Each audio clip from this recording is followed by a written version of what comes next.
ये हमारी बहन बेटियों को रोजगार एवं अच्छे शिक्षा देने के लिए प्रेरणा रखते हैं। सभी बड़ों को प्रणाम करते हैं, बच्चों को बहुत प्यार। और आने में देरी हुई क्योंकि सड़कें पूरी टूटी हुई हैं, लगता है बनवाना पड़ेगा। जब हम दिल्ली में रह रहे थे तो वहाँ की लाइफ पता थी और दिक्कतें, तकलीफ़, गरीबी क्या होती है मुझे सच में नहीं पता थी कि लोग अगर राशन ना मिले तो भूख, कई घर में चूल्हे नहीं जलते हैं। बिहार बदलेगा निश्चित तौर पे, क्योंकि परिहार बदल रहा है। हम इस वक्त परिहार विधानसभा में हैं, ये सीतामढ़ी में आता है और मेरे साथ इस वक्त रितु जायसवाल हैं, इनको मुखिया जी कहा जाता है और कई सारे अवार्ड मिले हैं इन्हें। एक जब ये पहली बार अपने गांव आई थी, ससुराल आई थी, तो सड़कें नहीं थी और इनको पैदल आना पड़ा था, बैलगाड़ी से कहा गया चलने के लिए। फिर उन्होंने भी ठान लिया कि सड़कें ही बना लेंगे और अब ये मुखिया से विधानसभा में पहुंचने की कोशिश है। इनको आरजेडी से टिकट मिला है। रितु जी, आपको टाइम देने के लिए शुक्रिया। कैसे ये सब चीज़ें, दिल्ली की ज़िंदगी छोड़कर विधायक बनी और अब आपको मुखिया बनी और अब आपको विधानसभा पहुंचना है, कितने चैलेंजेस हैं? मुझे काम नज़र आता है, जो चैलेंजेस हैं एग्जैक्टली मुझे वही नज़र आता है कि मेरे रास्ते में चैलेंजेस क्या हैं। मुझे अपने पंचायत को बदलना था, इसकी वजह से मैं मुखिया बनी, है ना। मुझे मुखिया बनना था, इसलिए मैं मुखिया नहीं बनी। आज उसी बदलाव की ज़रूरत परिहार विधानसभा के हर गांव को है। तो मुझे लगता है कि अब ज़रूरत अगर परिहार विधानसभा को बदलने की है तो जनता विधायक बनाएगी, अगर तो बदलेंगे। तो कभी सोचा था कि आप मुखिया बनेंगी या पॉलिटिक्स में आएंगी? कभी भी नहीं कभी भी नहीं सोचा। आपके एस्पिरेशन क्या थे?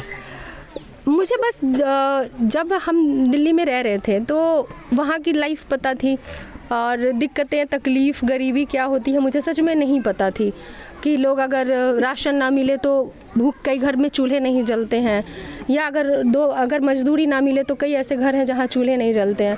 इन चीज़ों का मुझे नहीं पता था, क्योंकि जो मेरी लाइफ थी, जो पारिवारिक ये है। तो जब गांव आई, पहली बार गांव आई और गांव में मैंने जाना कि भूख क्या होती है, गरीबी क्या होती है, तकलीफ़ क्या होती है, अपनी जगह पे काम नहीं मिलना और काम की तलाश में बाहर जाना, और कई बार जिंदा वापस नहीं आना और कई बार अपाहिज होकर के वापस आना। कई बार ऐसे होते हैं कि 10 बाई 10 के कमरे में बिल्कुल इस तरह से ठूंस के रहते हैं हमारे लोग, आप सोच नहीं सकते। ऐसे कमाना इतना मुश्किल होता है, इतनी आसानी से वो 8,000 या 10,000 या 5,000 अगर अपने घर में भेज पाते हैं, उसके पीछे की उनकी जो मेहनत होती है ना, तो बहुत दुख होता है कि हम कैसी व्यवस्था यहाँ पे बना के रखे हैं कि हम इनकी जगह पे 2 वक्त की रोटी नहीं दे सकते, इतनी मजदूरी नहीं दे सकते क्या कि ये 2 वक्त की रोटी अपने घर में खा सके, उनको दूर ना जाना पड़े। आप मुखिया थी, इसी दौरान आपने जेडीयू ज्वाइन किया। आप जेडीयू का, आपको महिला का विंग का आपको अध्यक्ष बनाया गया इस इलाके का। फिर जेडीयू क्यों छोड़ना पड़ा? जेडीयू में मैं 9 महीने, तकरीबन 9 साढ़े 9 महीने रही। 4 साल तो मैं मुखिया इंडिपेंडेंट ही लड़ी थी और मुखिया ही थी।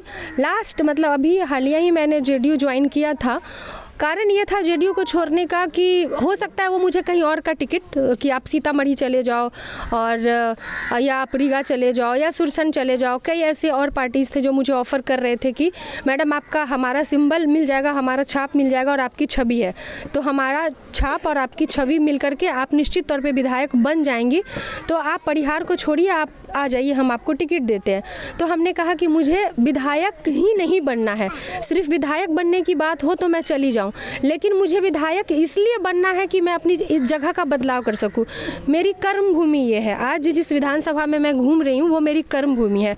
सिवाहिनी पंचायत इसी विधानसभा के अंदर आता है। मैंने यहाँ काम किया है, मैंने यहाँ पे लोगों की तकलीफ़ों की समझे है, मुझे यहाँ के लोगों के साथ जुड़ाव है। आरजेडी क्यों चुना, बीजेपी क्यों नहीं चुना? मुझे सबसे पहले जैसे ही मैंने रिज़ाइन दिया, मुझे आरजेडी ऑफिस से कॉल आया और मैं इस बीच जनता के बीच में जा ही रही थी और उन्होंने कहा कि मैम हमने देखा है कि आपने त्यागपत्र दिया है और हम चाहते हैं कि आपके जैसे काम करने वाले लोग, माननीय लालू प्रसाद यादव जी का भी एक मैसेज पहुंचा कि हमें उम्मीद है कि जैसे आपने अपने पंचायत को बदला, अपने पंचायत को जीरो घूस पंचायत बनाया, अपने पंचायत में जिस तरह से आपने महिलाओं के अधिकार के लिए लड़ाई लड़ी, जिस तरह से आपने पंचायत के बदलाव के लिए काम किया, हमें उम्मीद है कि आप 38 पंचायत जो परिहार विधानसभा के अंदर रहता है उसमें भी आप खड़ी उतरेंगी और आपको ये अगर टिकट यही मिलेगा। जीतती हैं तो 3 बड़ा काम क्या करेंगे इस इलाके के लिए? मेरा भी मकसद यही रहेगा कि सबसे पहले तो भ्रष्टाचार मुक्त समाज बनाना है। सब जनता जितनी है वो भ्रष्टाचार से त्रस्त है। ब्लॉक लेवल पे की बात हो, कहीं पे भी हो, बिना पैसे दिए हुए एक गरीब का काम नहीं होता। आज स्थिति ये हो गई है कि गरीब कर्ज के में मरा जा रहा है। कर्ज लेता है, उसका ब्याज भरता है और मरा जा रहा है। ब्याज लेते लेते मर रहे हैं, ये स्थिति है।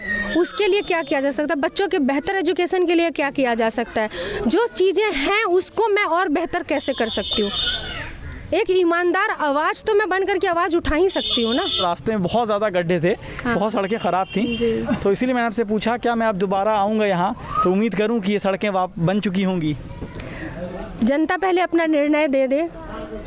अगर जिस रूप में अगर जनता आज मैं लोगों के बीच में आई हूँ उस रूप को अगर वो देते हैं, इम्प्लीमेंट करते हैं, वो वोट देते हैं, अगर मैं जीतती हूँ तो मेरी पूरी कोशिश ये रहेगी कि चीज़ें बेहतर हो। हम ऐसा 4 कुछ नाम लेंगे, उसको आपको सिर्फ एक वर्ड में डिस्क्राइब करना है, कुछ लोगों का, कुछ पॉलिटिशियंस का। तेजस्वी यादव। युवा चेहरा जिनको कि आना चाहिए, जिनके अंदर एक विज़न है। लालू यादव। उनके पिताजी हैं, अभी उन्होंने अपने बेटे को आगे किया है कि उनको विरासत अभी वो आगे बढ़ा रहे हैं। नीतीश कुमार।